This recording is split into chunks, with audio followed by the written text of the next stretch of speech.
नमस्कार विद्यार्थी मित्रों, तमारू खूब खूब स्वागत है मारी आ चैनल स्टडी विथ नेन्सी में। जो हजी सुधी तमे मारी आ चैनल ने सब्सक्राइब ना करी होय तो जल्दी थी सब्सक्राइब करजो। आज आपणे प्रकरण नंबर 3 चतुष्कोणनी समझ स्वाध्याय 3.2 नो प्रश्न नंबर 3 और प्रश्न नंबर 4 जोईशुं। तो जो सौथी पहला प्रश्न नंबर 3 जोईए। तो जो प्रश्न नंबर 3 शुं आपेलो छे कि एक नियमित बहुकोणने केटली बाजुओ होय तो तेना दरेक बहिष्कोणનું માપ 24 અંશ થાય, 24 અંશ થાય। તો આપણે કેવું નિયમિત બહુકોણ એટલે કે શું કે જેની બધી જ બાજુ અને બધા જ ખૂણા કેવા હોય, સરખા હોય, તેને આપણે શું કહીએ, નિયમિત બહુકોણ। તો નિયમિત બહુકોણની કેટલી બાજુઓ થાય, કેટલી બાજુ હોય તો તેના 24 અંશ થાય। એટલે બધી જ ખૂણાના કેટલી બાજુ હોય તો બધા જ ખૂણાના માપ 24 અંશ થાય। તો આપણે ગોતવાનું શું છે, બાજુઓનો માપ। तो जो આપણે પહેલા જે આપણને આપેલું છે આપણે લખશું કે બહિષ્કોણનું માપ કેટલું આપેલું છે, 24 અંશ। આ બહિષ્કોણ એટલે શું કે જે બહારનો ખૂણો હોય, જે બહુકોણનો બહારનો ખૂણો હોય એને શું કહેવાય, બહિષ્કોણ કહેવાય, અને અંદરના ખૂણાને અંતઃકોણ કહેવાય। એટલે બહિષ્કોણનું માપ કેટલું, 24 અંશ આપેલું છે। હવે જુઓ એનું સૂત્ર છે કે આપણે નિયમિત બહુકોણ, જ્યારે પણ નિયમિત બહુકોણ હોય ત્યારે એના માટેનું સૂત્ર છે કે બહુકોણની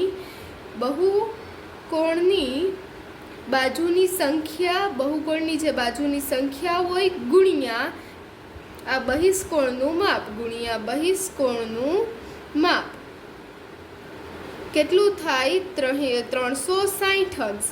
કોઈ પણ બહિષ્કોણ હોય તેના બધા જ કોઈ પણ બહુકોણ હોય તેના બધા જ બહિષ્કોણોનું માપ કેટલું હોય છે, 360 અંશ જ હોય છે। એટલે બહુકોણ એટલે આપણે એમ કહી શકીએ કે એના બધા જ બાજુ ગુણ્યા જેટલી બાજુ હશે તેટલા જ ખૂણા હશે, એટલે તે જેટલા ખૂણા ગુણ્યા એક બહિષ્કોણનું માપ બરાબર કેટલા થાય, 360 અંશ થાય। તો જુઓ આપણે શું શોધવાનું, બહુકોણની બાજુની સંખ્યા શોધવાની હતી। એટલે આપણે આનું આમ લખી દઈએ છીએ, આ જે આપણને બહુકોણની માપ આપેલું છે ત્યાં આપણે આની કિંમત મૂકી અને આગળ ગણીએ તો બહુકોણની બાજુની સંખ્યા એ આપણને આપેલી નથી, બાજુની સંખ્યા એ ગોતવાની છે। એટલે એને આપણે એમની એમ લખી દઈશું ગુણ્યા। હવે બહિષ્કોણનું માપ આપેલું છે, કેટલું આપેલું છે, 24 અંશ। એટલે બહુકોણની બાજુની સંખ્યા ગુણ્યા 24 અંશ બરાબર કેટલા થાય, 360 અંશ। તો હવે આપણે આ શું કરશું કે આપણે કેનું આનું માપ ગોતવાનું છે, બહુકોણની બાજુની સંખ્યા ગોતવાની છે। તો આપણે આને શું કરશું, સૂત્ર કરતા કરશું અને 24 છે એને આપણે 360 પાસે લઈ જશું, એક આ બાજુ લઈ જશું, એટલે આને એક બાજુ કરી દેશું। તો આપણે લખીએ કે બહુકોણની બાજુની સંખ્યા બરાબર આપણે શું કરશું, 24 ને આ બાજુ લઈ આવીએ, 24 આ સાઈડ હતી એટલે શું હતું, ગુણાકાર હતો, પણ જો આ બાજુ આવશે એટલે શું થઈ જશે, ભાંગાકાર। બીજી બાજુ હોય તો ગુણાકાર હોય તો ભાંગાકાર થાય, ભાંગાકાર હોય તો ગુણાકાર થાય। તો જુઓ 360 ભાગ્યા 24। તો જુઓ આ સાઈડમાં ભાંગાકાર કરી લેવાનો કે 24 ભાગ્યા 360।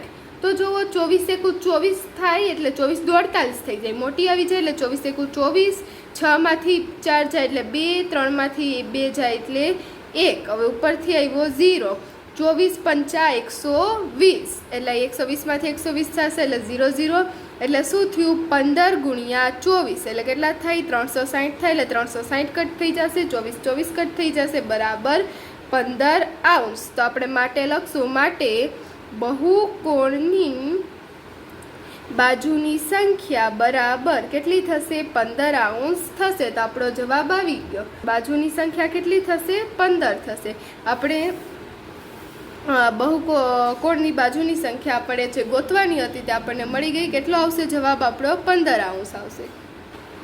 હવે જુઓ ચોથો પ્રશ્ન આપેલો છે, એક નિયમિત બહુકોણને કેટલી બાજુઓ હોય તો તેના દરેક અંતઃકોણનું માપ 165 અંશ થાય। તો અહીંયા જુઓ આપણને પૂછેલું, આપણે ત્રીજા દાખલામાં કર્યું તો એવી જ રીતે કરવાનું છે કે બાજુઓની માપ આપણે ગોતવાનું છે, પણ આમાં થોડુંક અલગ છે કે આમાં પહેલાં આપણે જુઓ કેમાં આપેલું છે, અંતઃકોણનું માપ આપેલું છે। અંતઃકોણ એટલે શું, અંતઃકોણ એટલે શું થાય કે જે અંદરના ખૂણા હોય, બહુકોણની જે અંદરના ખૂણા હોય તેને અંતઃકોણ કહેવાય, અને જે બહારના ખૂણા હોય તો એને બહિષ્કોણ કહેવાય. તો પહેલાં આપણે આ બાજુની સંખ્યા ગોતવી છે, તો અંતઃકોણની જગ્યાએ આપણે બહિષ્કોણનું માપ ગોતવું પડશે. નિયમિત જ આગળના દાખલાની જેમ નિયમિત બહુકોણ જ છે, પણ આપણે અંતઃકોણનું માપ, અંતઃકોણનું માપ આપેલું છે, અંતઃકોણમાં આપેલું છે જે માપ, એને આપણે કેમાં ફેરવવું પડશે? બહિષ્કોણમાં.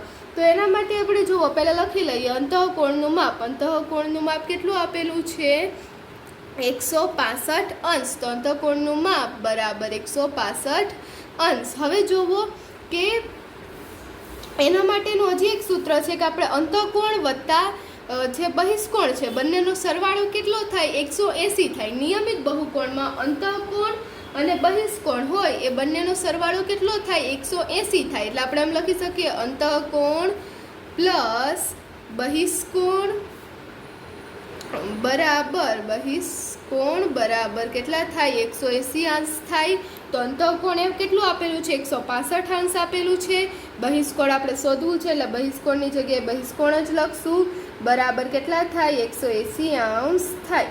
હવે જુઓ, આપણે બહિષ્કોણનું માપ શોધવું છે, એટલે 165 ને આ બાજુ લઈ આવશું, એટલે બહિષ્કોણ બરાબર. તો અહીંયા તમે જોશો કે આની આગળ કોઈ પણ નિશાની નથી 165 ની આગળ, એટલે આપણે ધન સમજવાનું.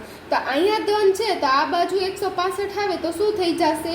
ઓછા 165. આ બાજુ ધન હોય તો આ બાજુ આવે તો ઋણ થઈ જાય, આ બાજુ ઋણ હોય તો આ બાજુ આવે તો ધન થઈ જાય, પ્લસ હોય તો માઇનસ થઈ જાય, ને માઇનસ હોય તો પ્લસ થઈ જાય.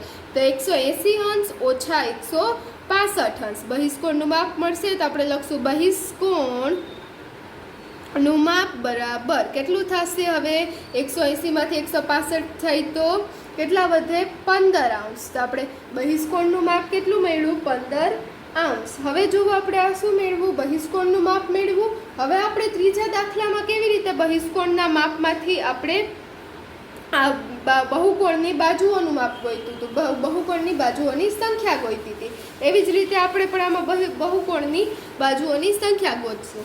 તો જુઓ, પહેલાં આપણે સૂત્ર લગાડીએ કે બહુકોણની બાજુની સંખ્યા ગુણ્યા આપણે આગળના દાખલામાં કેવી રીતે સૂત્ર લખ્યું હતું એ જ સૂત્ર લખવાનું છે. બહુકોણની બાજુની સંખ્યા ગુણ્યા બહિષ્કોણનું માપ કેટલું થાય? 360 થાય. બરાબર 360 અંશ. તો બાજુની સંખ્યા આપણે ગોતવાની છે, એટલે તેની તે જ લખી દઈશું. માટે બહિષ્કોણની બાજુની સંખ્યા ગુણ્યા, હવે આપણને બહિષ્કોણનું માપ મળી ગયું. સોરી, અહીંયા શું આવશે? બહુકોણ આવે, બહિષ્કોણ નહીં આવે, બહુકોણ. તો બહુકોણની બાજુની સંખ્યા ગુણ્યા બહિષ્કોણનું માપ આપણે ઉપર ગોઈતું અંતઃકોણના માપ ઉપરથી કેટલું આવ્યું હતું? 15 અંશ. બરાબર 360 અંશ. બહુકોણની બાજુની સંખ્યા ગુણ્યા 15 અંશ બરાબર 360 અંશ. હવે આપણે બહુકોણની બાજુની સંખ્યા ગોતવી છે, એટલે 15 ને કઈ બાજુ લઈ જશું? બીજી બાજુ લઈ જશું. એટલે બહુકોણની બાજુની સંખ્યા બરાબર, હવે 15 બીજી બાજુ થશે એટલે શું થઈ જશે? 360 અંશના છેદમાં 15 અંશ. કેમ કે જુઓ, આ બાજુ ગુણાકાર હતા એટલે આ બાજુ જશે એટલે શું થઈ જશે? ભાગાકાર થઈ જશે.